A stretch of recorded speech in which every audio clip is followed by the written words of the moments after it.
we are doing very well. Our security department and our defense department, the support is marvelous. Just keep it coming, keep it coming.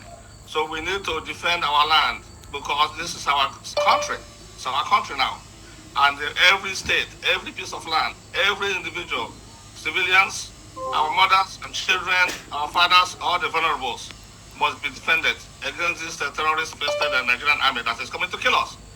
Because of course now we've seen some signs that they're seeing since they are the centralization order. They realize that wow, this is a game changer. Now Biafrans are fighting from everywhere, not just in concentrated areas alone. But fighting from everywhere, they cannot stand us. They cannot stand us. But they're realizing that now. Of course, with the introduction of a new terrorist group that just came into their country, into the northern part of Nigeria. Now, Musa is crying. So these guys that thought they were coming to help them fight against Biafrans are really causing problems for themselves. So now they're facing a lot of uphill battle, and because it will make sense for them to just leave our country, go and fight their battles over there in the north. So leave us alone and let us organize ourselves. Settle everything, and of course we can talk with them. So if they want peace, they have to leave our country, and we can come to a round table and discuss the issues of separation. There's nothing. There's no two ways about it. So that's what they need to do. While we continue to fortify our land, just like the Deputy Prime Minister have said, first she said it all, and that's what we follow. It's a template by our Honorable Prime Minister, Maazi Dodogu Samon Eba, that has laid out for us, and that's what we're following. So those people that say, "Oh, why not we wait? How can you wait? We already claimed our independence. There's no need to wait." So we're moving forward, just like our Prime Minister did not wait after our leader, Mazen Nnamdi Kanu, was illegally arrested in Kenya and brought to Nigeria. We did not wait, and we're not going to wait with our own Prime Minister being detained. So we have to move forward and do the needful. We know what to do, and that's what we're doing. So I want to reassure Biafrans: do not disappear. Don't despair, because your defense is strong and even getting stronger with the introduction of the ID, because making our men, our armed forces look like normal armed forces, and that's what they are. They're the army, so that when they're accosted by the Nigerian terrorist army, they can properly identify themselves as a Biafran soldier. And that way, they are protected by the Geneva Convention. You guys know about it. You can read about it. You can Google it. It's there. It protects them against torture. It protects them against, against any kind of form of, inhumane treatment. Because of course, if they go against it, if any occupying force goes against it, that brings to them war crimes charges against them, and they will be charged in the International Criminal Court, and we will be reporting that. That's why we have our administrators in every state must be from them whatever is happening in their state, as far as all the activities that these occupying forces are doing will be reported. And all those, we report all those things, we'll collect the information and we'll report it straight to the ICC. For any form of crime against our people and against our military, because they're not supposed to be killing them arbitrarily, or committing genocide, or doing all kinds of all manner of things to them.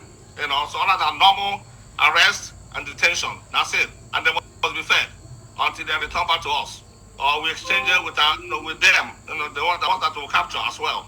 So that's basically. I don't want to talk too much about this. It's ongoing, but I just want you guys to be rest assured that we're not sleeping. We are vigilant. Our men are vigilant on the ground. So I understand that there's some incident that happened recently, in Ihiala. So of course the people are claiming, oh, it's Biafran soldiers. Those are, aside the Kubos men, doing what they do, because they're working with the slave, with all this embargo, and of course Nigerian terrorist army, and that's what they do. So please do not tag them to Biafran soldiers. We're not the ones doing that. So we target those who come to kill us. We're not targeting individuals. We're not targeting communities. You know, they're the ones that are burning markets, killing our people, and that it's not us. So I just want you guys to be reassured. If you see all those things, report it to us, and we will respond. I thank you all very much. Happy New Year. This is the year of our full recognition and liberation. We are coming home. And Biafrans, you will rejoice this year. Thank you all. Despite the fact that Musa has no business as a general coming out to, put his head where he's not supposed to belong. Because all this thing that he's describing here is supposed to be the IG of police question, the IG of police interview. And number one is that the world knows that Nigeria is a corrupt country, that their judiciary is one of the worst in the world, and that no trial can be successful in Nigeria. So all these ones that you are hearing, that, it is a lie. They don't know what is going on. These people have been sued in ICC and they refuse to come. They are just in Nigeria, sitting comfortably in Nigeria, going from one interview to another. Musa is going from one interview to another, answering questions. He didn't even know that question was coming. That was why he was jerking. He didn't know what to say. He didn't know that this lady was going to ask him this question. He didn't know. Because he waited for a while and said, he's cooling off somewhere. Cooling off where? He couldn't tell you now that he was secured. He's now secured in one of the toughest prisons in Finland. This is how they push out fake news, fake narratives to Nigerians, and then we will be divided. This one, Epa has been arrested. Epa was invited by the Finnish authority to investigate him. And when Epa got to the Finnish authority, he submitted his own evidence. Now, Nigerian government is meant to come to Finland now to defend those evidences against Simon Epa. They know nobody saw them again. And they are here sitting on interview and they are telling us, we the stupid ones, we the Nigeria, the Biafran, that we don't have cause to think that legal action will be taken. So the legal action has not been taken. Will be. Maybe you didn't hear that. Let me play that part again. So that let me take it back and let's go. Yeah, the update is that since he knows we have been after him, he has been operating underground, and we're conducting shifting operations. What we have been doing of recent is we're picking everybody that's close to him. All those giving him support one way or the other, we have picked them. We have killed his commanders. It is just a matter of time. Now listen, he didn't know this question was coming. General, what about Simon Epa? I'm sure he's cooling off somewhere. And then legal action is still going to be taken. I don't want to say much. Now, you could see that he didn't even know that question was coming. He never know what to say, but he just has to say something so that, people could say, oh, he knows what he's doing.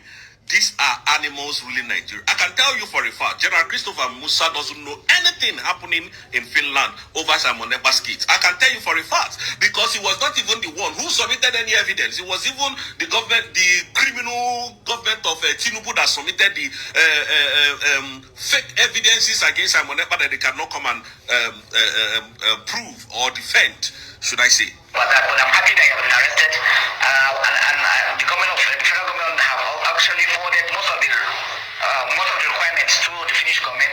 So I'm sure the right thing will be done. But now he's now telling you that he's sure, that he's sure. So they weren't sure before. Before they started telling you that they have seized his passport, they have seized his assets, they have seized everything, they have put him in one of the most secured prison in Finland. Can you see how, the stupidity of these people is just playing out every single day? Their stupidity is just playing out. In 2025, they don't even know what to tell Nigerians, which means their brain has expired. I pity the people who is fighting for Nigerian government. I pity you people because you don't know what is coming, do you? You do not know what is coming. And we have told this same illiterate-minded person, because I used to see him as one of the most educated generals that Nigeria has ever had. But today I know that he's one of the most stupid person I've ever met. I'm sorry to say that. I'm not even sorry. It is who you are. Now, they can be saying, we fear you. No, we don't fear you. We don't fear you. Even this whole thing that he's doing, he's not supposed to be doing it. It's not supposed to be telling you that they have bites some people, they are after some. It is the police duty. It is the police work. No be army work. Literate-minded people. You think we are stupid. So, Biafrans, what is coming is real. And I want you guys to know that we know more than they do.